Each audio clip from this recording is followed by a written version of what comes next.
The vastness of space had kept Earth isolated for thousands of years.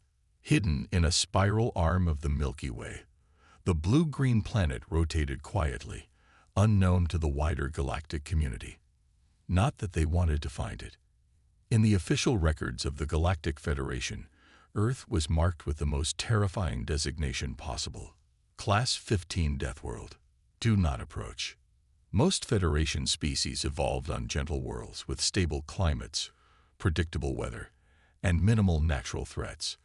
By their standards, Earth was a nightmarish hellscape, crushing gravity, extreme temperature swings, aggressive microorganisms, unpredictable weather systems, and an atmosphere containing the corrosive gas oxygen. For centuries, alien scout ships observed Earth from a safe distance, documenting its violent storms, massive oceans, and active volcanoes. They noted with horror the planet's wild temperature variations and its shocking biodiversity, including numerous apex predators. No intelligent life could possibly evolve in such conditions, they believed. Any visits would be fatal, so Earth remained quarantined. That changed on a Tuesday morning in May. Commander Mike Reed of the human exploration vessel Horizon was running a routine patrol near Mars when his sensors picked up an unusual energy signature. "Jackson, you seeing this?" Reed asked his navigation officer. "Yes, sir," Jackson replied, adjusting his screens. "Definitely not one of ours. Moving too fast for any Earth tech." Reed made a quick decision.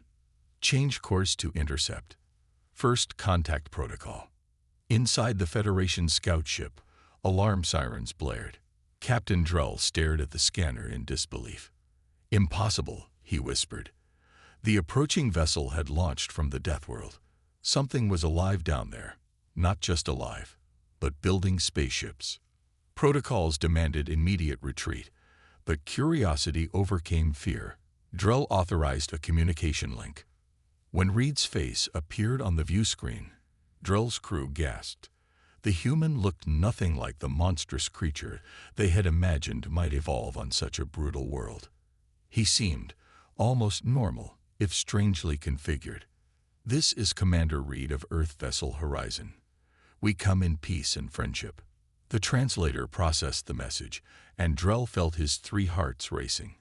These humans spoke of peace while casually surviving conditions that would kill his species in minutes. How do you live there?" Drell finally asked. Reed looked confused. "Where? Earth? It's home." The conversation that followed changed galactic history forever. Reed described Earth's oceans and mountains with genuine affection. He spoke of rain as something pleasant rather than terrifying acid that burned flesh. He mentioned taking a walk during a thunderstorm, as though standing exposed during atmospheric electrical discharges was enjoyable rather than suicidal. Drell's science officer fainted when Reed casually mentioned swimming in the ocean for fun. Within hours, the Federation Council held an emergency session. The existence of intelligent life on a Class 15 Deathworld upended all their scientific understanding. If humans could evolve and thrive in such conditions, what else had the Federation misunderstood? 2 weeks later, the first official Federation delegation arrived at the newly constructed Earth Diplomatic Center in Geneva. The visitors wore sealed environmental suits despite assurances the atmosphere was safe for their biology. They moved cautiously in Earth's gravity, startled at every bird call and gust of wind. Meanwhile, news of alien contact spread across Earth. Humans reacted with excitement rather than fear, a response the Federation representatives found baffling. These creatures, who called a nightmare planet home, seemed eager to explore the galaxy. The universe had just become much more interesting, and for many Federation species, much more frightening. Federation scientists Tom and Vex stood behind the safety glass, watching the human test subject lift weights in the examination room. Their 4 eyes widened as the human, a dock worker named Pete, casually hoisted a barbell loaded with 200 kilograms. "That's 3 times his body weight," Vex whispered, antenna quivering. "The skeletal structure should be fracturing." Tom adjusted the scanner. Internal scans showed dense bone material unlike anything in our database, and look at the muscle fiber density. Their assignment had seemed simple at first. Study these humans to understand how intelligent life survived on Earth. 2 weeks into their research, both scientists felt increasingly unsettled. Add it to the list, Vex said, tapping notes into his datapad. The list of human biological oddities grew daily. Humans could withstand temperature ranges that would kill most Federation species. Pete had described going skiing at temperatures below freezing, then hitting the sauna at temperatures that would cook most alien life forms. The human digestive system could process substances toxic to most known species. Yesterday, Pete had consumed a drink containing ethanol, a literal poison, for enjoyment. Most disturbing were human endurance capabilities. Unlike the sprint predators common throughout the galaxy, humans evolved as persistent hunters who could chase prey for hours until it collapsed from exhaustion. Ready for the next test? Tom asked. Pete nodded, setting down the weights. What's next? Vex activated a small device that released a measured amount of capsaicin into a food sample, then passed it through the safety slot. Please consume this. Pete popped the sample in his mouth and chewed. Oh, that's got a nice kick. Reminds me of the hot sauce my brother makes. The scientists exchanged glances. The sample contained enough capsaicin to cause severe tissue damage in most species. Humans not only tolerated it, they deliberately sought out this pain for pleasure. Later that day, Federation Medical Officer Kren joined their research session, bringing comparative data from other Earth creatures. Look at this chart, Kren said, displaying a hologram. Humans are not even the strongest Earth species for their size. Ants can lift many times their body weight. Mantis shrimp deliver more powerful strikes. Yet humans dominate the planet. It's their combination of traits, Tom replied. No single ability is the most extreme, but together. A crash interrupted them. Pete had accidentally knocked over a metal cabinet. Instead of calling for help, he simply lifted it back into position. Sorry about that, he said, noticing their stares. Did I do something wrong? That cabinet weighs 300 kilograms, Vex said quietly. Pete shrugged. Felt pretty light to me. After Pete left, the scientists compiled their findings for the Federation Council. The report made for frightening reading. First, humans possessed remarkable damage resistance. Their skin, while seemingly fragile, could heal from cuts and burns at rates that suggested advanced regenerative capabilities. One test subject described breaking bones multiple times throughout his life, as though it were a minor inconvenience. Second, humans thrived in conditions other species considered lethal. They required constant exposure to oxygen, a corrosive gas, and could drink water containing minerals that would crystallize in other species' bloodstreams. Finally, humans showed alarming adaptability. Some lived in Arctic regions, others in deserts, some in high mountains where the air was too thin for most Federation species to remain conscious. Their homeworld tried to kill them for millions of years, Tom concluded in the report. It failed. Instead, it created a species perfectly adapted to survive conditions we consider impossible. The Federation Council received the report with growing concern. The question was no longer how humans survived on a Deathworld, but what would happen now that these death-defying beings were joining galactic society. In the Council's private chambers, one elder spoke the fear on everyone's mind. If this is what they became just to survive their own planet, what will they become when they reach for the stars? The Federation diplomatic vessel approached Earth's atmosphere with extreme caution. Inside, Ambassador Nix reviewed emergency protocols for the 5th time. His species evolved on a gentle world with no seasons, minimal gravity, and no predators. Earth represented everything his people feared. Final approach to human capital city, announced the pilot. Atmospheric conditions. Variable wind patterns, 65% humidity, trace pollutants, oxygen levels at toxic highs. Nix gripped his seat as the ship descended through clouds. His 3 hearts raced when turbulence shook the craft. "Is this normal?" he asked, voice tight with fear. The pilot nodded. "For Earth, yes. They call this light chop." Below, at the Washington landing platform, human ambassador Jack Miller waited with a small welcome team. After months of video communications, this would be the first face-to-face meeting between human and Federation officials on Earth. When Nix emerged wearing a full environmental suit with triple-filtered breathing apparatus, Jack tried not to show surprise. "Welcome to Earth, Ambassador Nix. We're honored by your visit." Nix's translator converted the greeting. He stepped cautiously, testing Earth's gravity with each movement. "The honor is mine," he replied, voice mechanical through the suit's speakers. "Though I confess, standing on a Class 15 Deathworld is unsettling." Jack smiled.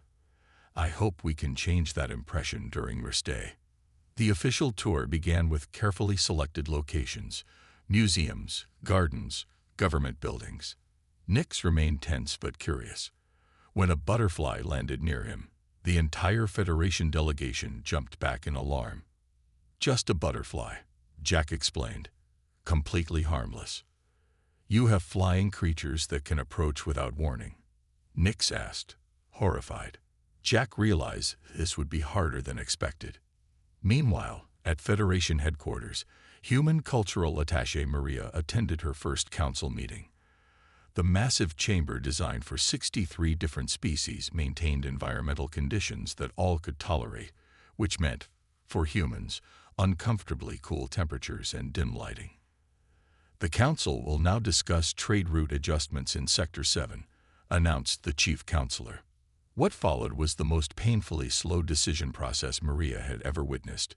Each point required input from all 27 present species, with mandatory reflection periods between each statement. After 4 hours discussing a minor shipping lane change, Maria whispered to her aide, "At this rate, negotiating a full treaty will take decades." "Did you say something, human representative?" asked the Chief Counselor. "I apologize," Maria said, standing. "On Earth, we typically resolve such matters more efficiently." "Efficiency often creates danger," replied the counselor. "The Federation values careful consideration." Later that evening, Jack hosted a dinner for the Federation visitors. Despite assurances about food safety, most aliens brought their own nutrient packs. "Tomorrow's schedule includes a cultural exchange," Jack said. "We thought you might enjoy seeing how humans spend leisure time." The next day became a disaster. The Federation delegation watched in horror as humans demonstrated rock climbing, kayaking, and basketball. They deliberately climbed vertical surfaces without safety fields. Nix asked, watching climbers scale a wall. "For fun," Jack confirmed. "And this basketball involves deliberately throwing objects at high velocity near others' sensory organs. That's part of the challenge." When a jogger ran past their group, several delegates activated emergency distress signals, assuming the running human must be fleeing a predator. The final straw came during lunch when a human child nearby bit into a jalapeno pepper. "Medical emergency," shouted a Federation scientist, pointing at the child's watering eyes. "That small human is being poisoned." Jack had to explain that humans intentionally ate plants containing capsaicin for pleasure. The concept of spicy food caused 2 delegates to require sedation. That evening, Jack met with Maria to compare notes. "They think we're insane," Jack said. "Everything about human life terrifies them. And their caution frustrates us," Maria replied. "Their safety protocols would make Earth society grind to a halt." "So where does that leave us?" Jack asked. Maria considered this. "Different, but not incompatible. We need to find middle ground." As if to prove her point, they spotted Ambassador Nix outside his quarters, environmental helmet removed, cautiously feeling rain on his skin for the first time. Terrified, but willing to try. Perhaps there was hope after all. The emergency meeting of the Federation Council began at midnight Earth time. Holograms flickered as representatives from 63 worlds appeared in the circular chamber. Ambassador Jack had never seen the normally deliberate council move with such urgency. "The swarm has destroyed 3 more outposts in the Cygnus sector," announced High Counselor Drav, his usual calm voice now strained. "Thousands dead. 2 colony worlds completely overrun." Images appeared in the center of the room. Massive insect-like creatures swarming over Federation defenses. Jack felt his stomach tighten. In 6 months of diplomatic service, he had never heard of these beings. "Who are they?" he whispered to his alien advisor. "The swarm," the advisor replied. "A hive mind species that consumes all biological matter on planets they target. They've been dormant for centuries. Until now."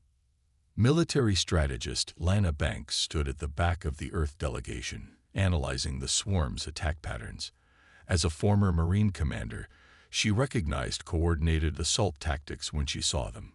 "They're using standard flanking maneuvers," she muttered. "Overwhelming force at the weakest point." Federation Admiral Torv displayed the latest defensive positions. "Our forces are retreating from these sectors. The swarm's exoskeletons resist our standard weapons, and their numbers are overwhelming." Lana couldn't stay silent any longer. She stepped forward. "Excuse me, but I see a potential solution." All eyes turned to her, some curious, others dismissive. "The human speaks out of turn," someone whispered. Lana continued anyway. "Your ships attack in formation, maintaining perfect distances. Your tactics assume opponents will do the same. But the swarm is chaotic, unpredictable. You need fighters who understand unpredictability." "You suggest humans?"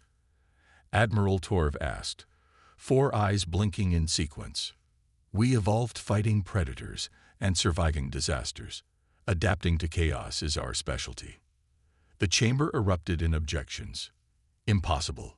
Humans are too dangerous. They cannot be controlled. Their unpredictability is precisely what concerns us." High Counselor Drav raised his hands for silence. "Strategist Banks, what exactly are you proposing?" "A small human expeditionary force. 1 ship, 1 crew. Let us show you what we can do." The debate lasted 18 hours. Federation species valued careful deliberation, while millions died waiting for decisions. Jack watched Lana's frustration grow with each passing hour. Finally, facing reports of another colony world falling, the Council approved the mission, with severe restrictions. 1 human vessel. Minimum weaponry. Federation observers on board. The human ship would assist the defense of Outpost Gamma, a small mining facility under immediate threat. 3 days later, the human combat vessel Thunder stood ready. Captain Rowe addressed his crew of 40 volunteers before departure. "This isn't just about saving Federation lives," he said. "This is humanity's chance to prove our worth as galactic partners. They think we're dangerous because we come from Earth. Maybe they're right. Today, we show them that being dangerous isn't always bad." Federation observer Mick watched nervously as the humans prepared for battle. They didn't move with the precision of Federation forces. They joked, they argued tactics, they improvised equipment. It looked like chaos. Thunder arrived at Outpost Gamma to find the situation dire. 2 Federation cruisers maintained defensive positions against 6 swarm vessels. The station's shields were failing. Conventional approach would be to support the cruisers, First Officer Bell noted. Captain Rowe shook his head. "That's what they expect. We're doing something else." He ordered Thunder to cut engines and drift, appearing disabled. When a swarm ship approached to investigate, Thunder suddenly powered up, accelerated to dangerous speed, and executed maneuvers no Federation ship would attempt. Flying directly through a debris field, using gravity wells to slingshot around the station. The swarm, accustomed to predictable Federation tactics, couldn't adapt to human unpredictability. Thunder targeted weak points in swarm ships that Federation scans had missed, deployed countermeasures Federation engineers had never considered, and utilized mining explosives from the station in ways their designers never intended. Within hours, 3 swarm ships were destroyed, 2 damaged, and 1 retreating. The Federation cruisers, following Thunder's lead, secured the victory.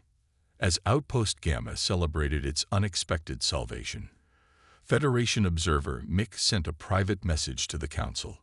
The humans fight like nothing I've ever seen. They don't follow rules of engagement.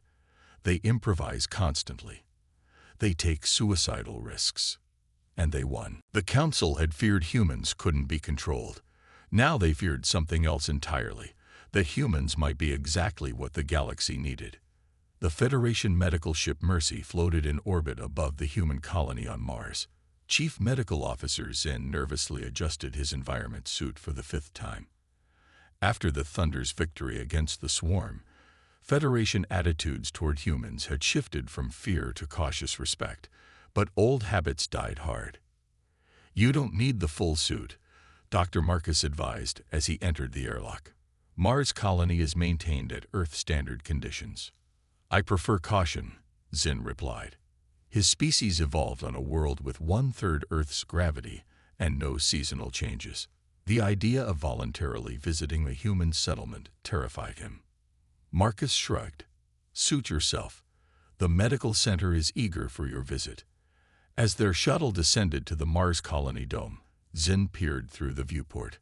Red dust swirled across the barren landscape. Another Deathworld humans were casually terraforming. How strange, he thought, that the galaxy's most dangerous species kept seeking out the most dangerous places. The Colony Medical Center was unlike any Federation facility Zinn had visited. Instead of the sterile, automated systems he expected, he found a bustling place filled with human healthcare workers moving with organized urgency. "We have 17 different species living or visiting Mars," Marcus explained, leading Zinn through crowded corridors. "Humans make up 85% of our population, but we've adapted our facilities to care for any Federation citizen who needs help." Zinn stopped suddenly, noticing the human kneeling beside a small alien child. The child belonged to a species known for extreme caution and sensitivity to touch. Yet the human was gently wrapping the child's injured limb while speaking softly. "That's Nurse Rivera," Marcus said. "She specialized in xenopediatrics, caring for alien children." "Your people evolved as predators," Zinn said quietly. "How can you be so gentle?"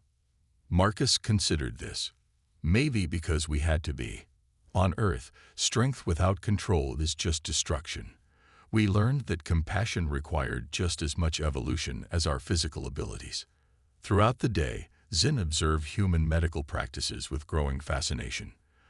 Their medicine had developed under Earth's harsh conditions, forcing innovation that Federation species never needed. Human doctors could perform emergency procedures with minimal equipment. They had developed treatments that worked across vastly different biologies. Most surprisingly, they touched their patients, a practice uncommon in Federation medicine, where automated systems handled most care. In the trauma center, Zinn watched a team respond to an accident involving a collapsed tunnel. The victims included both humans and aliens. The medical team worked seamlessly, treating the most severely injured first regardless of species. "Your emergency protocols are remarkable," Zinn noted. "Federation hospitals separate species for treatment." "We can't afford that luxury here," Marcus replied. "Resources are limited on Mars. We learned to adapt." Later, they visited the rehabilitation wing where a human physical therapist worked with a Federation visitor recovering from surgery. The alien's exoskeleton had been damaged, requiring extensive repair. With extraordinary patience, the therapist guided gentle movements, never rushing, never forcing. "We evolved in a world that tried to kill us," Marcus explained as they observed. "Pain, injury, and recovery shaped our understanding of life. Maybe that's why we're good at this. We know how fragile existence can be, even for beings as tough as humans." That evening, Zinn removed his protective suit for the first time, accepting a cup of tea from Marcus in the observation lounge. As they watched the Martian sunset paint the sky crimson, Zinn found himself reconsidering everything he thought he knew about humans. "The Federation feared you because you evolved on a world of death," Zinn said. "We assumed that made you dangerous. "We are dangerous," Marcus replied with a gentle smile. "But not in the way you thought. We survived because we learned to care for each other. Now we can care for you too." The next day, Zen delivered his report to the Federation Council. It contained a recommendation that shocked many members: the establishment of a joint Human Federation medical training program. The Deathworld species, it seemed, had much to teach about healing. Within months, the first Federation human hospital opened on a neutral space station. Above its entrance, a simple sign read, "Compassion knows no biology." The massive holographic display in the center of the Federation Science Academy showed Earth's weather patterns in real time. Swirling hurricane systems, lightning storms, and temperature variations played out in colorful detail as Federation scientists watched with a mixture of horror and fascination. "And you say humans can predict these patterns?" asked senior researcher Locke, his translucent tentacles waving slightly. "Not perfectly, but yes," replied scientist Helen as she adjusted the display. "We've been tracking weather for centuries. Had to, really. When your crops depend on rain and your cities can be destroyed by storms, prediction becomes essential." Once feared for their Deathworld origins, humans had become valuable partners in the year since first contact. The Federation had begun to recognize that surviving on Earth had gifted humans with unique problem-solving abilities. "Look at this simulation," Helen continued, showing a model of atmospheric conditions. When faced with unpredictable systems, humans developed complex mathematical models. We learned to find patterns in chaos.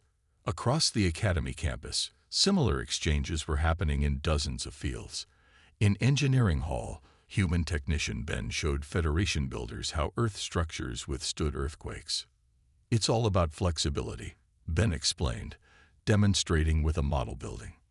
"Rigid structures shatter. Flexible ones survive." He handed the model to a six-limbed engineer who tested its resilience with wonder. The Federation offered their advanced knowledge in return. Quantum physics, faster than light travel, and molecular manufacturing were shared with eager human scientists. But something unexpected happened during these exchanges. The Federation teachers found themselves learning as much as teaching. "Your approach is unorthodox," admitted quantum specialist Trell, watching Helen rework a complex equation. Federation scientists would never attempt such a shortcut. "Earth doesn't give you time for the long way around," Helen replied with a smile. "When a volcano erupts or a tsunami approaches, you solve problems fast or people die." In the medical division, Dr. Marcus demonstrated emergency first aid techniques developed for wilderness survival. Federation medical officers watched in amazement as he improvised tools from ordinary objects. "Your medical technology is centuries ahead of ours," Marcus acknowledged. "But when that technology isn't available, humans find another way." The greatest breakthrough came 3 months into the exchange program. Helen's team combined Federation theoretical models with practical human engineering to create hybrid technologies neither civilization could have developed alone. The first test involved environmental control systems, using human adaptive algorithms with Federation energy technology to create habitats that could withstand extreme conditions. "This could make Class 10 worlds habitable," marveled Federation Council Representative Dorn. "Planets we abandoned as too unstable could be colonized. On Earth, we call it weatherproofing," Helen said with a laugh. "Just on a bigger scale." Not all exchanges went smoothly. Federation species found human decision-making recklessly fast. Humans found Federation caution frustratingly slow. Cultural misunderstandings abounded. During one heated debate over space exploration protocols, Ben finally lost patience. "Look, we understand safety matters, but your procedures have 37 redundant checks. And yours have barely 7, countered Engineer Plex. Academy Director Mav intervened. "Perhaps the optimal approach lies somewhere between. The Federation has avoided disasters through caution. Humans have achieved breakthroughs through boldness. Together, we balance each other." This became the foundation of a new approach, what humans called supervised risk-taking. Federation oversight provided safety structures while human innovation pushed boundaries. By year's end, the first generation of hybrid technologies rolled out across Federation space. Space stations incorporated Earth-inspired designs that could withstand micrometeorite impacts.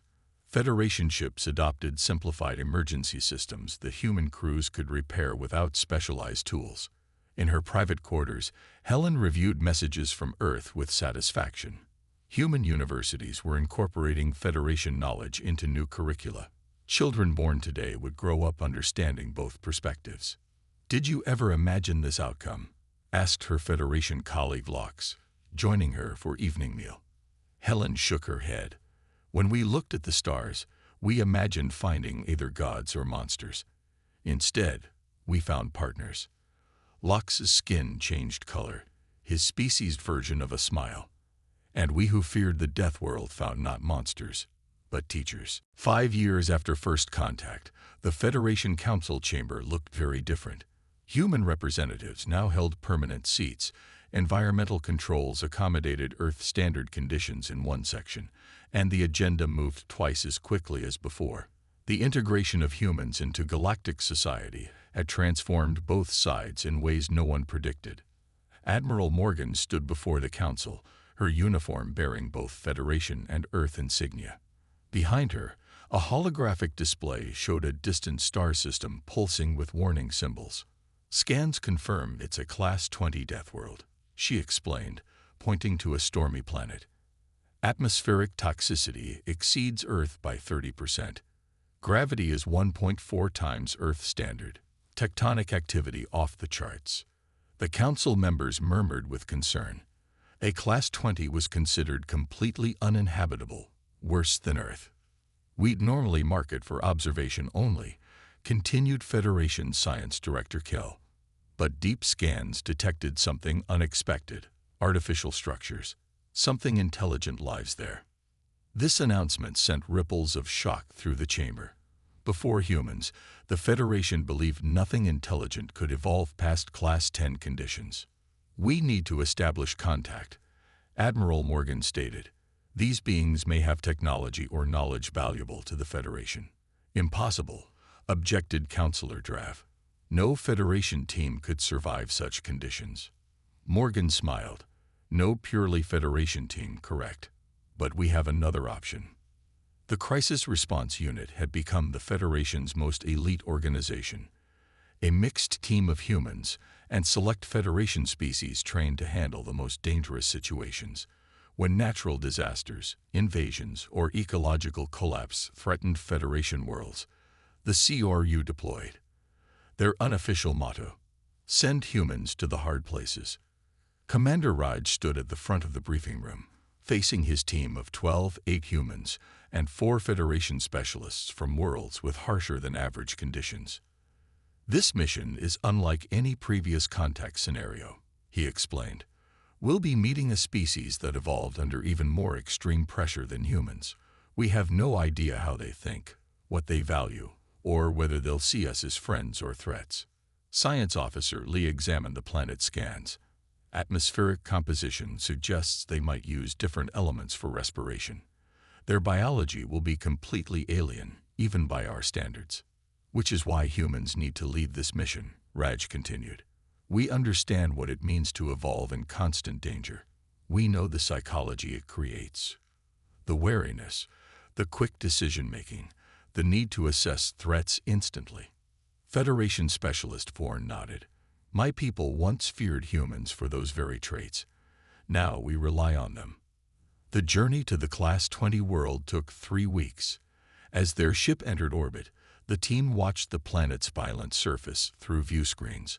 Electrical storms larger than continents, lava flows visible from space, and bizarre energy readings fluctuating across the planet. "Reminds me of home during hurricane season," joked Engineer Pottle. "Just a bit more dramatic." They detected signals coming from structures built into massive mountain ranges, the only relatively stable formations on the planet's surface. The structures showed sophisticated engineering, built to withstand conditions that would destroy even hardened Earth buildings. "They're hailing us," Communications Officer Wright announced. Audio only. Computer is attempting translation. Moments later, a harsh, clicking language filled the bridge. The translation computer struggled but eventually produced rough equivalents. Unknown vessel. Identify purpose. Approach is dangerous.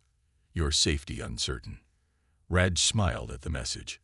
The unknown species' first concern was for the visitor's safety. Not a threat, but a warning. They're cautious, like us, he observed.